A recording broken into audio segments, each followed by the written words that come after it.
lo que las diferencia es que tienen diferentes métodos de acción, y diferentes métodos para tratar. Los psicólogos, ya creo que ya lo saben, no podemos medicar, no tenemos licencia de medicar, aunque sí debemos de entender toda la parte de la farmacología, no podemos hacer ningún tratamiento que interactúe de esa forma. Y los psiquiatras sí tienen esa licencia. Entonces, nada más quería aclarar eso. Sin embargo, la psicología clínica sí es muy importante entenderla, porque aquí vamos a tener muchos problemas que se desglosan médicas, que es justamente el tema que revisamos en nuestra actividad del foro que estaban haciendo, lo que les dejé la semana pasada. Y pues la pregunta que lancé era esa, ¿no? Bueno, aquí es otra pregunta, porque esta es del semestre pasado, pero es básicamente eso, ¿no? De cómo influye o por qué la formación en medicina debe comprender el estudio básico de los procesos psicológicos del individuo. Y por acá en sus respuestas, pues lo que tuve es básicamente esto, ¿no? La reflexión de la clase que yo les dejé fue: comparte tu opinión acerca de cuáles crees que sean las aportaciones de la psicología en la práctica médica, que es básicamente la misma pregunta, pero hecha de otra forma, ¿no? Y bueno, tuvimos muchas respuestas interesantes, algunas muy similares, otras no tanto, pero básicamente era esto, ¿no? Bueno, la retroalimentación que podemos hacer del foro era básicamente 1, 2, 3, 4, 5 vías, ¿no? Más o menos lo que encontré era esto. Una dicen ustedes que es importante porque siempre va a haber una relación entre el paciente y el médico. ¿Quién me puede explicar esta contribución?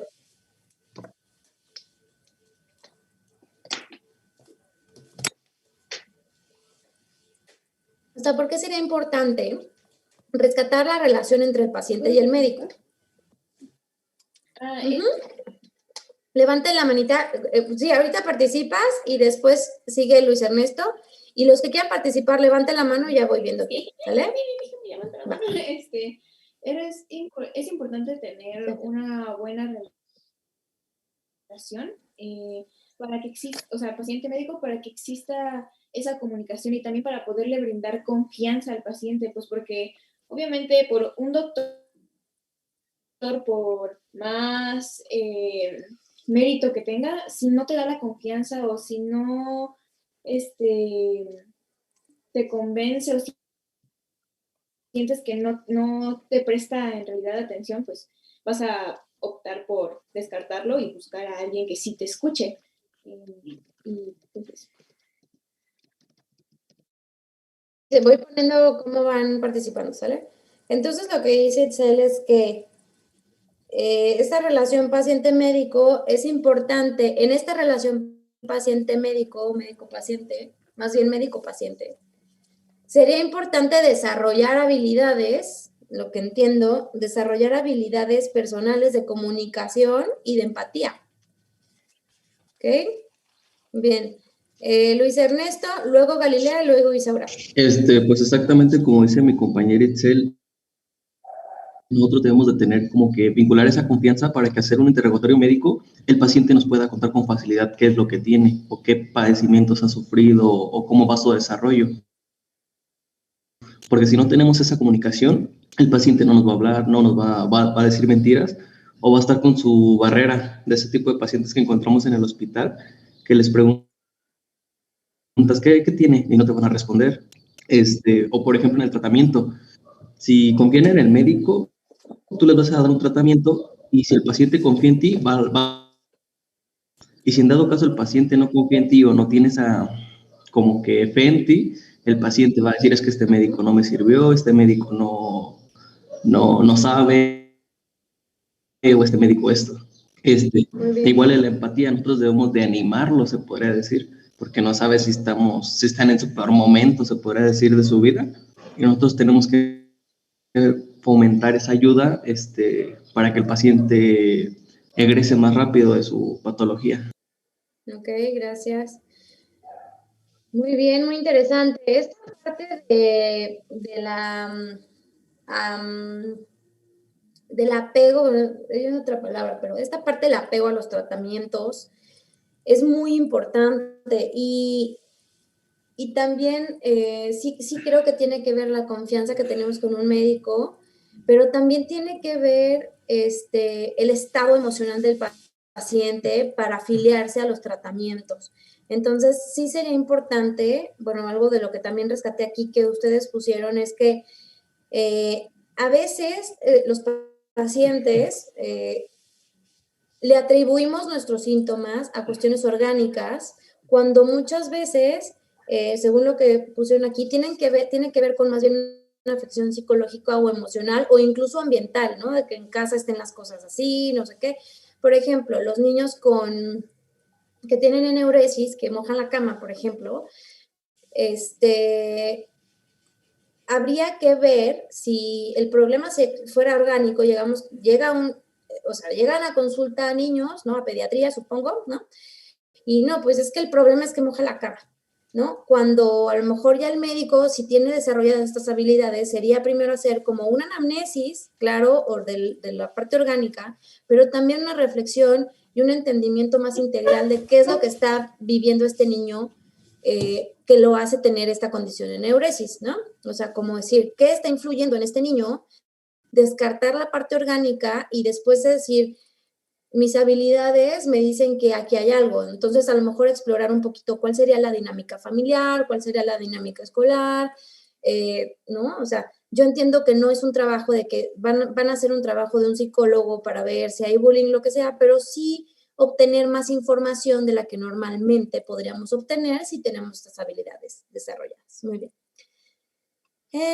Galilea. Ah, sí. Bueno, es que yo también comentaba como esa parte en mi, bueno, pues sí, en el comentario que dejamos ahí, que es, o sea, creo que pues sí, no vamos a ser psicólogos para como entender todo el proceso, pero sí creo que sí debe ser importante como tratar de entender al paciente o de ver las actitudes, porque muchas veces, o sea, siento que el médico como que no pone la atención, entonces solo le receta como un tratamiento y al final, como si no lo necesita, o sea, si no lo canaliza con, pues, con un psicólogo, con un psiquiatra o con alguien que lo atienda en realidad lo que tiene, pues al final vas a terminar como dañando al paciente porque pues va a tomar un tratamiento que ni siquiera necesita. Ok.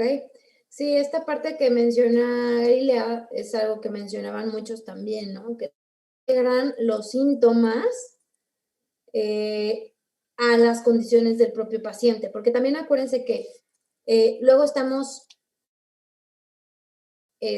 ante una pluripatología que viene desencadenada de un origen que ni siquiera conocemos, ¿no? Entonces, esto nos pasa mucho en la psicología cuando de la ansiedad, ¿no? Los psicólogos ahora vemos a la ansiedad como un síntoma más, no como la patología en sí, porque la ansiedad trae atrás un origen y la ansiedad a veces viene siendo un síntoma muy, digamos que benévolo, porque que algo en nuestra vida está mal o tenemos que tener ciertos cambios, ¿no? Entonces, la ansiedad viene siendo un síntoma que claro que después se convierte en un padecimiento, pero digamos que es la prueba o es el síntoma de que hay un origen y que hay algo que tenemos que cambiar. Entonces, si yo como psicóloga viera la ansiedad nada más como el padecimiento y lo que tengo que controlar y lo que tengo que manejar, después va a haber otro síntoma. Supongamos un estilo de vida en donde mi sistema nervioso está afectándose, el problema no es la ansiedad, el problema es el estilo de vida, ¿no? Supongamos que tiene que ver con un trastorno del sueño. Entonces, si yo ataco la ansiedad, pero dejo el trastorno del sueño a un lado, entonces ese trastorno del sueño después me va a provocar otros padecimientos u otras patologías y entonces no estoy yéndome al origen.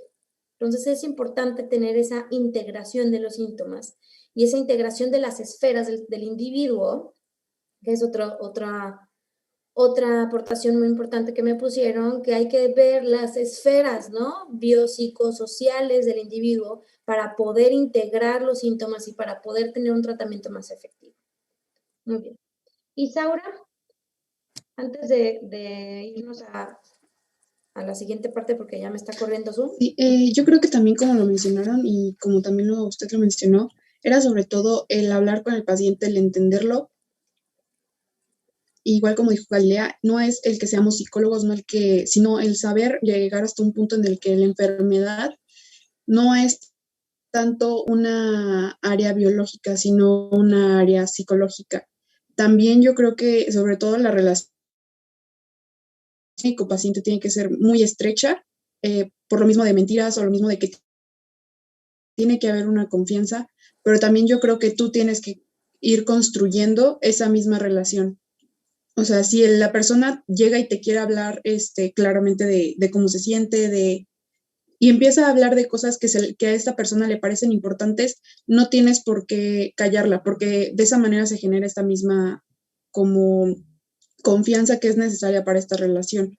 Entonces, yo creo que sobre todo es el generar esa confianza por medio de escuchando al paciente en las situaciones que a lo mejor no tienen nada que ver con su enfermedad, pero sí le van a ayudar a algo y que sea mucho más honesto. Claro, que cree que no tiene que ver, ¿no? O sea, cuestiones que cree que no están relacionadas con su enfermedad, pero estudiando el caso, haciendo esta investigación, ¿no? También podemos darnos cuenta cómo influye. Porque, por ejemplo, esto que hablaban de cómo por ejemplo, cómo los ambientes familiares pueden ser hostiles o pueden ser también benéficos para los pacientes para que tengan un buen tratamiento. Toda esta parte es importante. Claro que en las consultas médicas estamos acostumbrados a que el médico tiene un montón de pacientes, no tiene tiempo de hacer toda esta anamnesis, no tiene tiempo de hacer toda esta investigación, entonces quedan muchas cosas flotando. ¿Cómo concluiría esta parte del foro, de esta pregunta que lanzo para que nos quede pues ahí todo el tiempo cuestionándonos, ¿no? Sería que el médico deberá también desarrollar habilidades personales y habilidades interpersonales, de empatía, de comunicación, de sus propios estereotipos y de sus propios prejuicios también que tienen ustedes acerca de la enfermedad y de qué es la enfermedad y de dónde viene la enfermedad. Y a pesar de que tengamos toda esta teoría, todo esto que estudiar, también nos metamos un poquito a analizar cómo entendemos nosotros la enfermedad, cómo entendemos nosotros al ser humano. ¿Lo entendemos como un ente enfermo o como un ente sano, que por algo se está enfermando, ¿no? Entonces también sería como una tarea que les dejaré por ahí. Y bueno, creo que ya fueron todos más o menos los puntos que se tocaron. No sé si alguien quiere aportar otra cosa.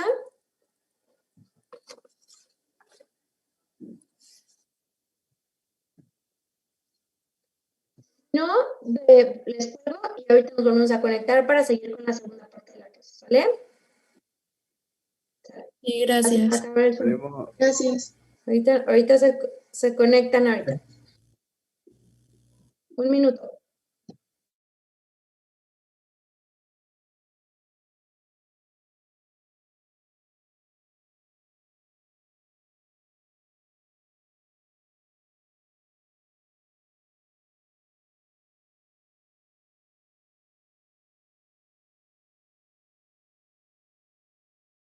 Importante, ¿o por qué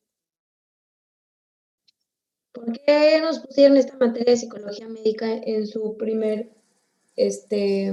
módulo de medicina? Y ya vimos algunas cuestiones. Respuesta.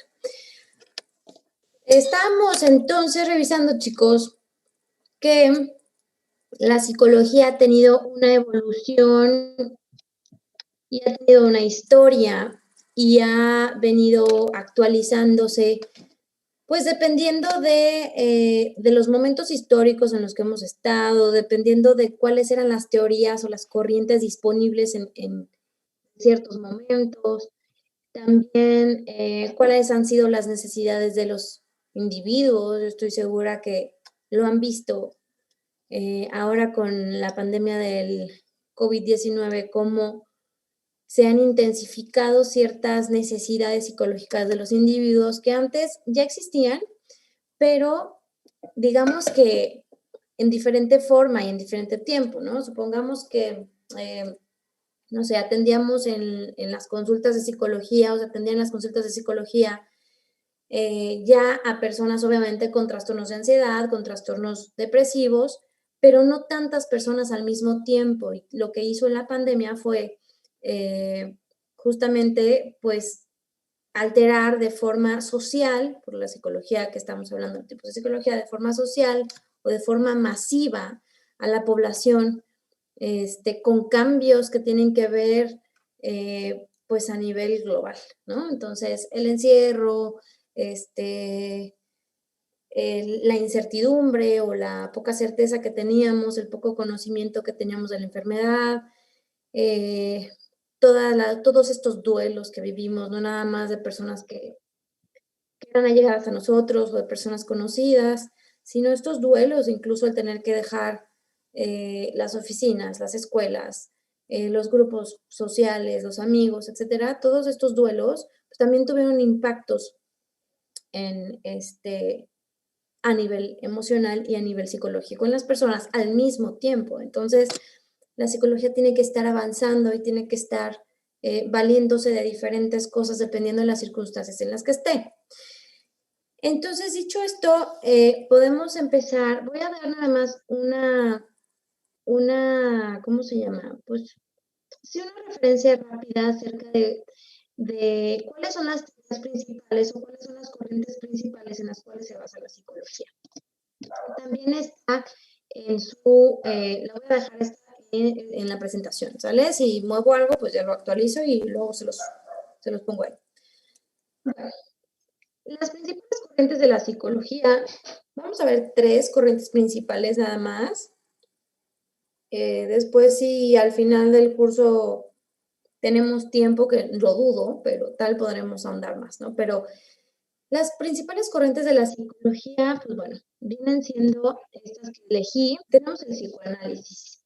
El psicoanálisis es una corriente de la psicología que fue creada o que fue impulsada en su mayor parte teórica por Sigmund Freud, que yo creo que ya lo han escuchado. Sigmund Freud se dice que es el padre, le llaman el padre de la psicología, porque este doctor, Sigmund Freud fue un neurólogo, un médico especializado en neurología, que se interesó justamente por esto de lo que venimos hablando en el foro, se interesó por estos síntomas o por estos orígenes de enfermedades que él pensaba que estaban en sus pacientes, que decía es que esta enfermedad no creo que sea de un origen orgánico, no creo que sea un origen que tenga que ver con una patología en su funcionamiento, sino que otra cosa.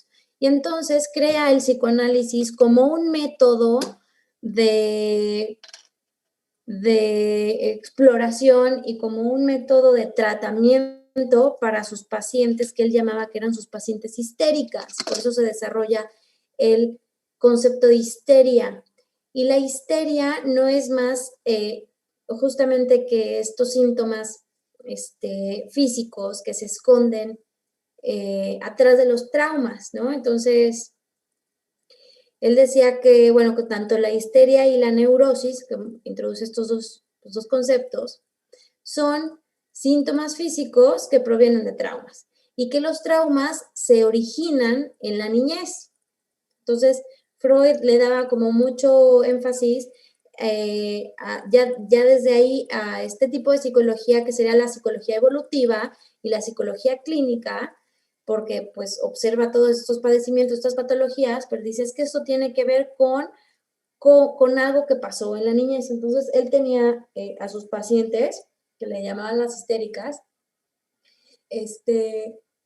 a estas mujeres que, por ejemplo, no podían caminar o no podían, o sea, es decir, eran Por eso es la neurosis, ¿no? O sea, porque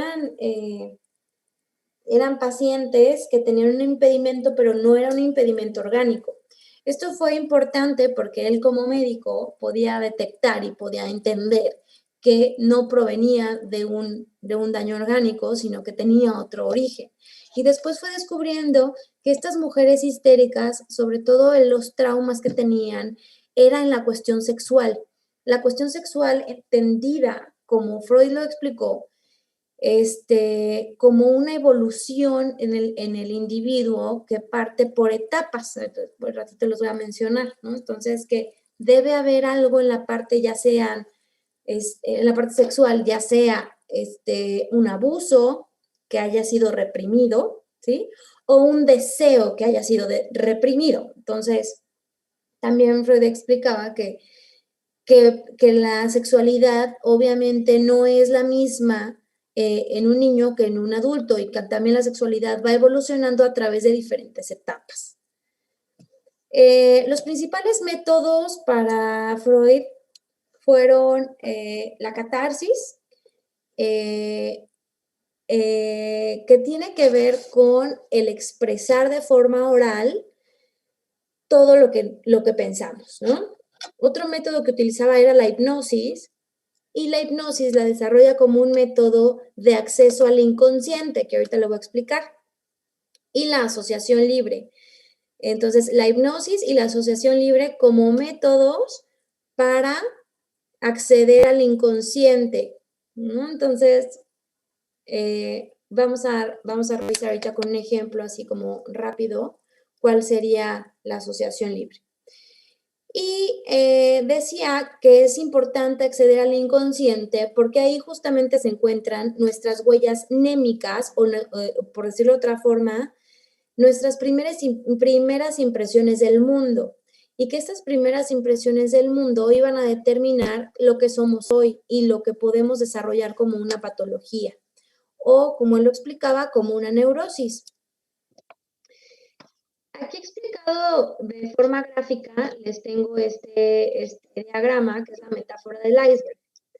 Para Freud, y Freud también desarrolló este concepto del inconsciente, preconsciente y consciente, él decía, viendo este gráfico, que nosotros tenemos de forma, digamos que accesible, o lo que somos, lo que podemos entender que somos, lo que vemos de los demás, lo que expresamos con nuestras palabras, lo que somos todos los días, todo el tiempo, solamente es una representación de todo lo que somos, y esa parte es la parte consciente.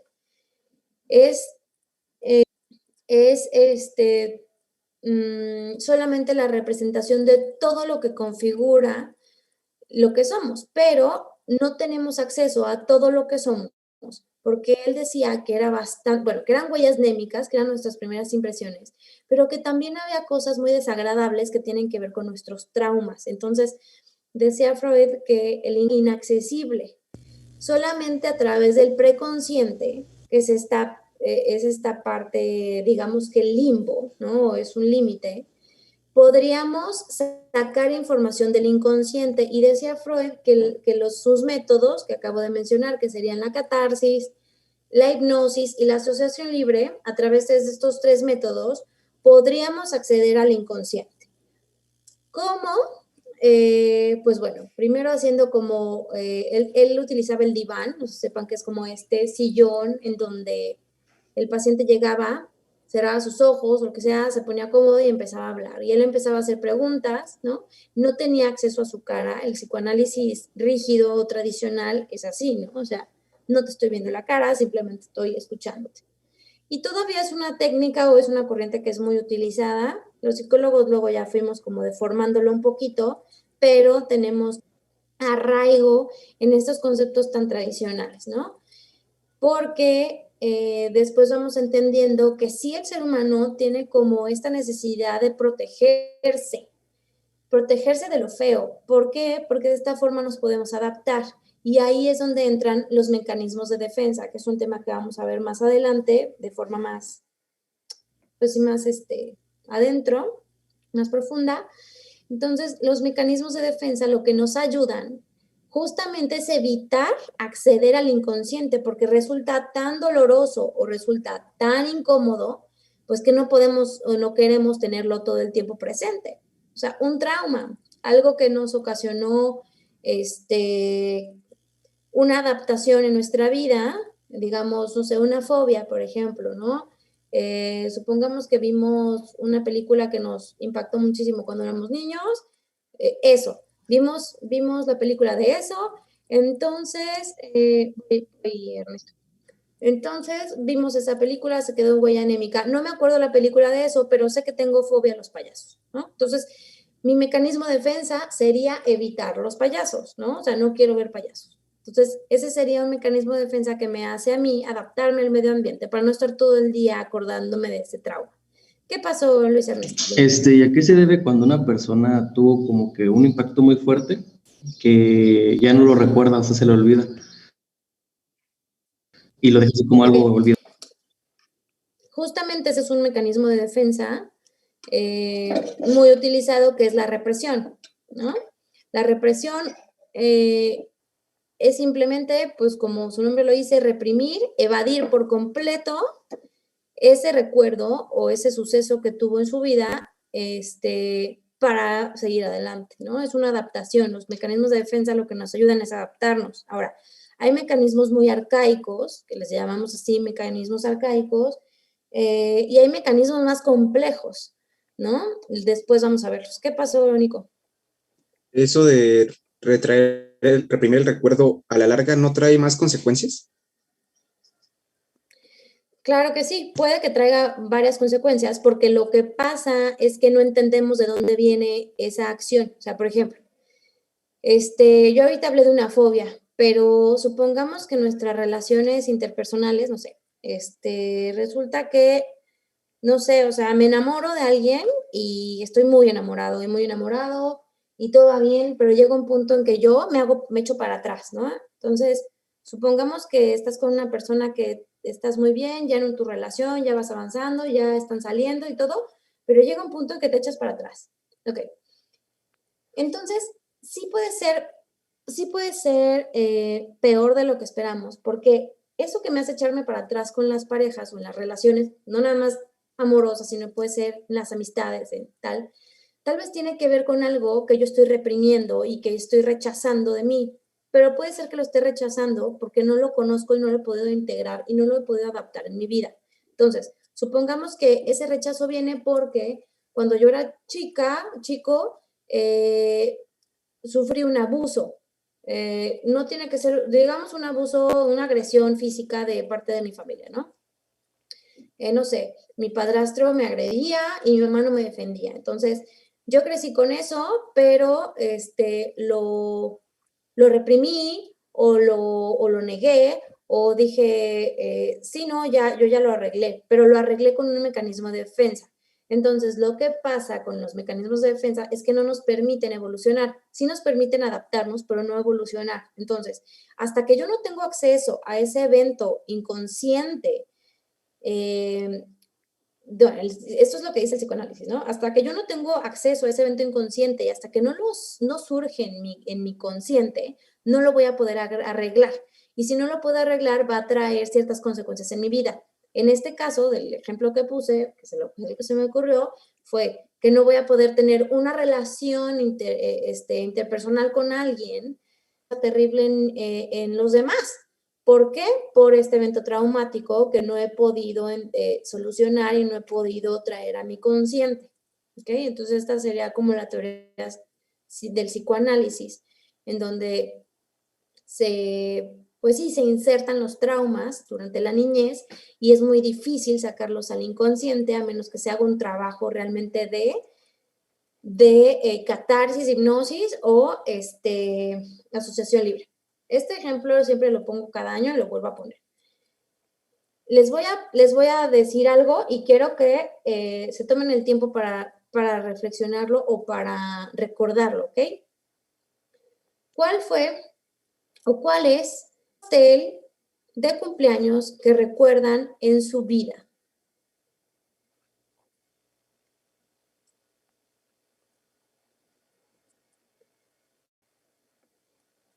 Vamos a pensar en ese pastel y vamos a pensar, obviamente, cómo era el pastel, de qué sabor era el pastel, quiénes estaban, cuál fue mi reacción con ese pastel. Es decir,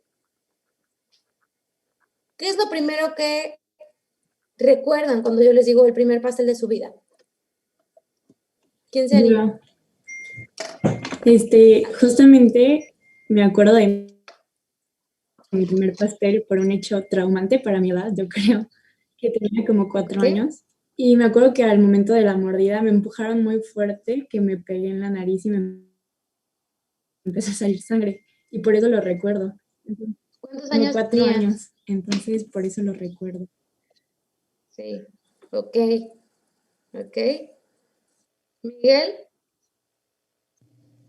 Yo recuerdo un pastel que era cuando yo tenía 8 años y fue una cena familiar así chiquita. Y yo que me acuerde de ese evento no teníamos mucho dinero y no me alcanzaron a comprar eso. ok. ¿Y lo recuerdas como algo bueno? Ok. ¿Y qué otra cosa recuerdas, Miguel? ¿Por qué crees que lo recuerdas? ¿Qué emociones vienen a ti cuando tienes ese recuerdo? Pues un poco de angustia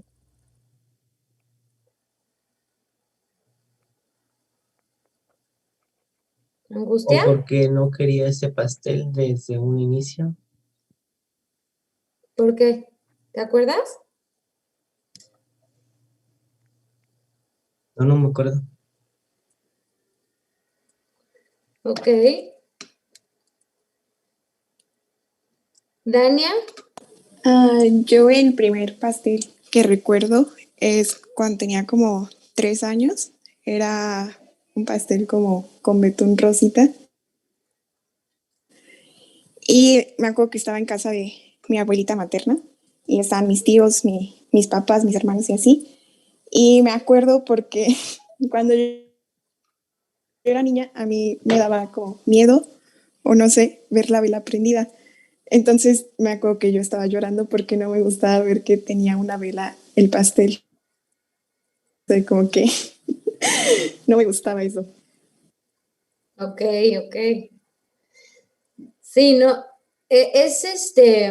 ok, todo esto que estamos, no necesariamente tiene que haber dejado una huella, un trauma en ustedes, pero es una asociación libre, ¿ok? Porque estamos poniendo un concepto muy general que es un pastel, pero para cada uno de nosotros tiene un significado diferente. Y no significa que todos los pasteles vayan a significar lo mismo, pero sí tenemos una huella de esa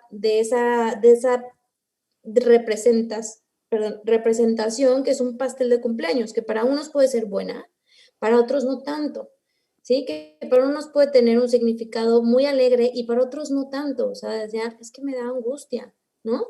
O de la vela, ¿no? Es que me da miedo, ¿no? No es algo que tengamos que quedarnos a reflexionar toda nuestra vida, a menos que de ahí provenga un problema que no hemos podido resolver. ¿Ok? Bueno, aquí hay muchos que tienen la mano levantada, pero no podemos seguir, porque si no, no vamos a alcanzar. Ahorita si nos alcanza el tiempo, ya lo vemos, ¿sale? Otra cosa que menciona Freud, otro aspecto muy importante, otra aportación muy importante, es cuando habla de las etapas psicosexuales, que tienen que ver con el desarrollo psicológico de los individuos. Decía que había 5 etapas, la etapa oral, anal, fálica, latente y genital, y decía que estas etapas van cambiando dependiendo del lugar o de las zonas del cuerpo en donde se siente el placer. Entonces, empieza con la etapa oral porque el niño, cuando nace, los bebés, pues lo que quieren es satisfacer su hambre. Entonces, el lugar de placer no es sexual, sino el lugar de placer por donde satisface sus necesidades, pues es por la boca. Entonces, va evolucionando hacia anal, y anal se refiere al control de esfínteres, después va evolucionando porque tenemos que resolver ciertas necesidades, ¿no? O sea, ciertas necesidades tienen que ser resueltas. Y lo interesante de esta parte que dice las etapas psicosexuales es que justamente dice que si no tenemos una buena evolución en esas etapas, nos podemos estar regresando. Entonces, por ejemplo, Freud decía mucho que las dependencias, por ejemplo, el alcoholismo, la drogadicción, el tabaquismo, tienen que ver con una cuestión, etapa psicosexual no resuelta, que sería la oral, ¿sí? Porque es como, ¿no? Comer. O, por ejemplo, estas personas que son comedores compulsivos, etcétera, que hay algo ahí no resuelto en esta etapa que tiene que ver con, pues sí, con la resolución pues sí, de esa etapa de evolución del individuo, ¿no? ¿Alguien más? ¿Todavía quieren participar con lo del pastel, Dania y Galilea y Nico, que estaban con la mano levantada? Ay, no, perdón, creo que no me había fijado que tenía la mano levantada. Ah, ok. Bueno. Entonces, el psicoanálisis, chicos, nos da mucha tela para cortar en cuanto a la psicología y en cuanto a la historia de la psicología, porque Freud no fue el único psicoanalista. Vienen otros psicoanalistas que tal vez les suenen, que está Jung, está Lacan, que empiezan a desarrollar un psicoanálisis, pero que tiene que ver más con el colectivo, con el otro. Algo que a Freud le faltó en sus teorías y que le faltó en todo este análisis justamente, pues fue la parte del impacto ambiental, la parte del impacto social, ¿no? O sea, veía como el individuo como justamente muy individual en su desarrollo y el psicoanálisis freudiano deja a un lado mucho de cómo impacta lo de afuera del individuo y se centra mucho en sí mismo, en el inconsciente. Entonces, si pudiéramos definir o si pudiéramos elegir 3 conceptos importantes de esta teoría, pues sería la parte del inconsciente, la parte de los métodos de catarsis, hipnosis y asociación libre como métodos para llegar al inconsciente, y las etapas psicosexuales, ¿no? Esos serían como 3 conceptos muy importantes de la teoría de Freud. Y bueno, también los mecanismos de defensa, pero como este tema lo vamos a ver aparte después, no me voy a clavar mucho ahí, ¿no? Entonces,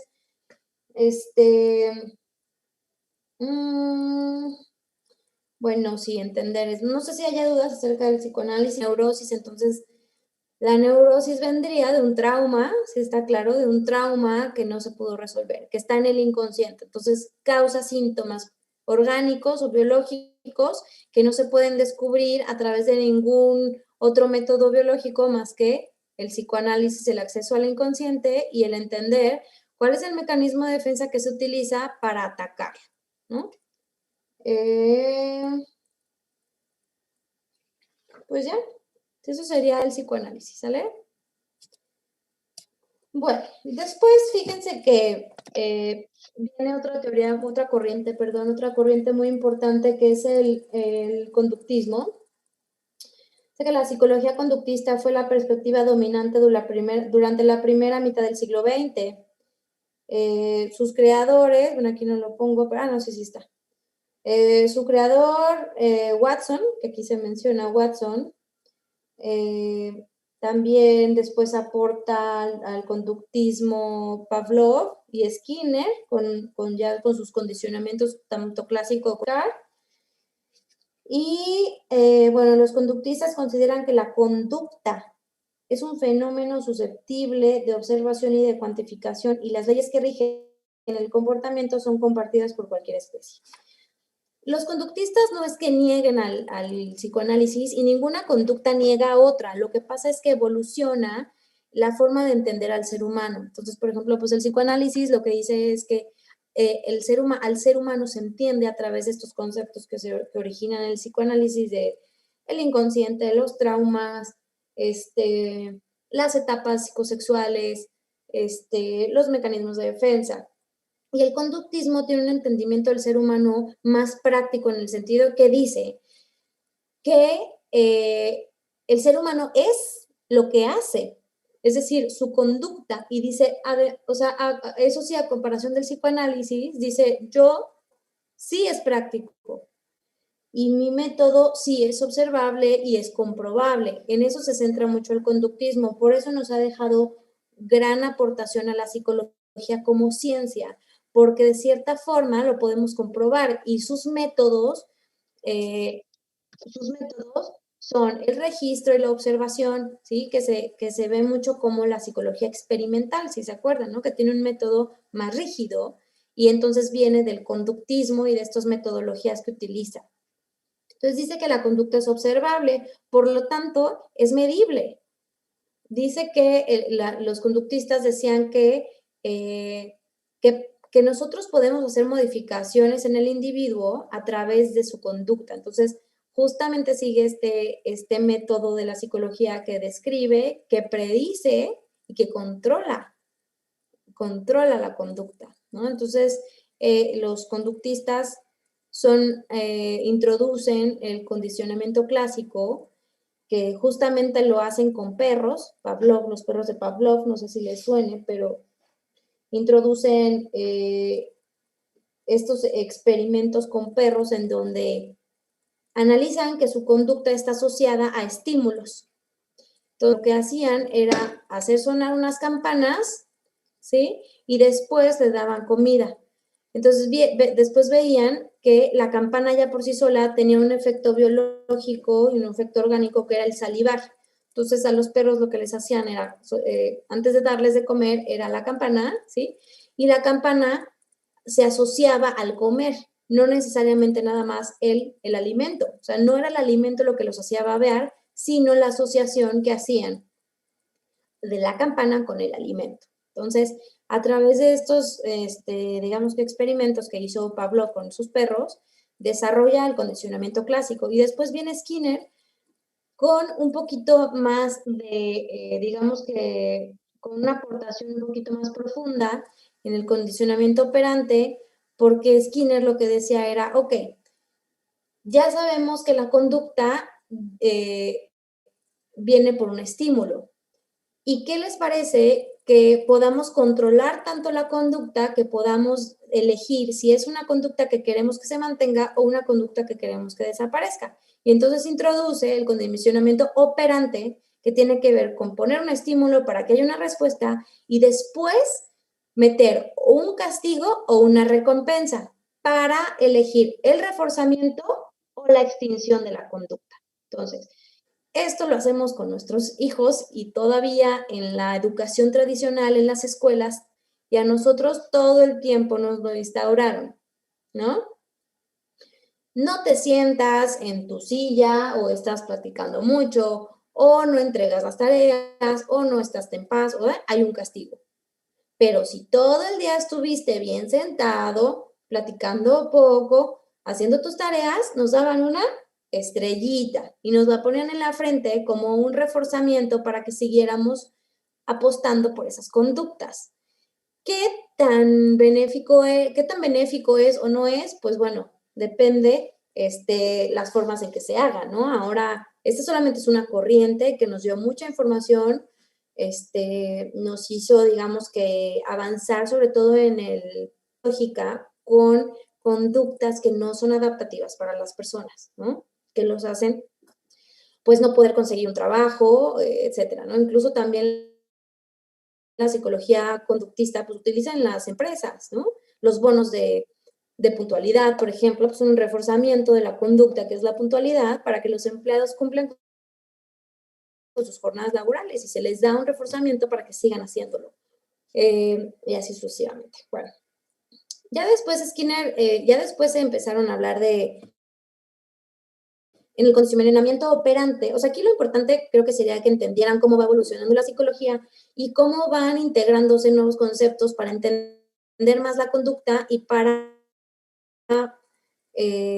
digamos que lograr o ayudarle al individuo a adaptarse mejor a su medio, ¿no? Entonces, obviamente el conductismo tiene diferentes técnicas que serían, o sea, si hablamos de métodos, Bueno, dijimos que los métodos del psicoanálisis serían la catarsis, la hipnosis, la asociación libre. Los métodos del condicionamiento serían, del conductismo sería el condicionamiento clásico, el condicionamiento operante y pues todo lo que es la psicología experimental. Esos serían los métodos del conductismo, que tienen mucho que ver con las conductas, ¿no? Pues porque se llama así, la observación y la modificación de las conductas. Después ya se habla de los castigos positivos y los castigos negativos, la recompensa positiva y la recompensa negativa, que tiene que ver con, no sé, mi hijo, por ejemplo, me pegó hace rato, entonces yo le quiero poner un castigo negativo en vez de uno positivo porque me funciona mejor, entonces sería, le quito un coche, ¿no? No es que lo ponga a hacer algo que no le gusta, eso sería un castigo positivo. Negativo es quitar, entonces un castigo negativo sería, ¿te gusta tu coche? Pues te lo quito, ¿no? Eso sería un castigo negativo. Y un castigo positivo sería, llegaste tarde, te pones a lavar los trastes, porque es algo que no le gusta, ¿no? Y la recompensa también es una recompensa positiva y negativa, que es lo mismo. Le gustan los chocolates a mi hijo, entonces quiero que siga esa conducta que la hizo muy bien, entonces le doy chocolate para que entienda que esa conducta es aceptable y lo tiene que seguir haciendo. Pero si le quiero dar una recompensa negativa, sería que a él le choca lavar los trastes, entonces le quito lavar los trastes. ¿Ya? Esto ya no es, ya es un poquito así como más. Nada más es como para que entiendan cuáles serían las aplicaciones reales del conductismo actualmente en la psicología. Y ya por último, para terminar, tenemos el humanismo. El humanismo surge más o menos en los años 50, 1950. Surge con Abraham Maslow y Carl Rogers. Y esta escuela, bueno, lo que la caracteriza es que piensa en el ser humano como un ente autónomo y capaz de tomar y responsable de tomar decisiones para su desarrollo. O sea, a comparación, por ejemplo, del psicoanálisis, lo que les decía era como que eres el ser humano, esto te pasó y te chingas. No, acá el humanismo dice, ok, esto te pasó, sí estás dañado, pero tú eres responsable de tomar decisiones para que tú estés bien. Entonces, sí puedes tener acceso a tu inconsciente, sí puedes tener acceso a tus traumas, pero es una decisión. También el humanismo dice que los pensamientos, sentimientos y acciones humanas forman un todo integrado, es decir, que no podemos pensar en el ser humano nada más por sus conductas, sino que sus conductas también provienen de otro lugar, ¿no? De su crianza, de los aprendizajes, de sus sentimientos, de cómo fue educado, de la influencia social que tuvo. Y también para el conductismo, la vida humana se desarrolla en un contexto interpersonal, es decir, que estamos influidos por otros seres humanos, otros valores humanos, incluso otras culturas, ¿no?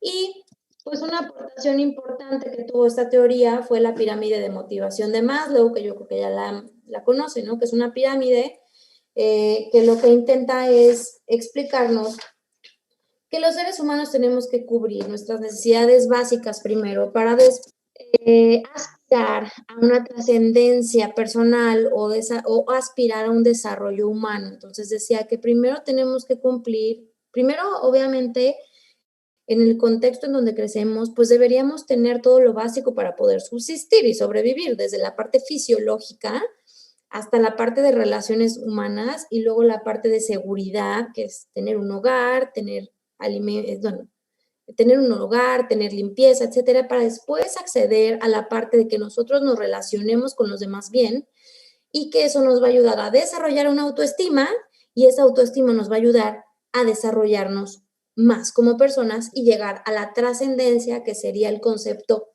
principal del humanismo. Y aquí, entonces, tenemos tres corrientes importantes de la psicología que van a marcar la pauta al desarrollo después de otras teorías y otras corrientes que actualmente vemos. Por ejemplo, el mindfulness, estas teorías que ahorita están más en auge o de moda porque vienen de esto, ¿no? O sea, vienen arrastrándose de todas estas corrientes e influyéndose de estas corrientes en la psicología que han existido. Y bueno, hasta aquí dejaríamos la parte teórica el día de hoy.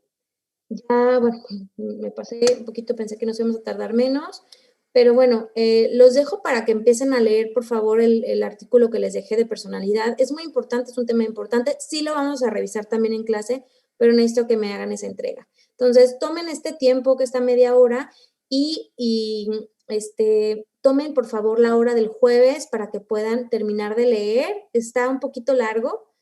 Lo pueden escanear, pero que les quede la información bien, ¿sale? Para que puedan desarrollar, por favor, su análisis y lo suban a más tardar de hoy en 8 para revisar el tema en clase y lo podamos como compartir.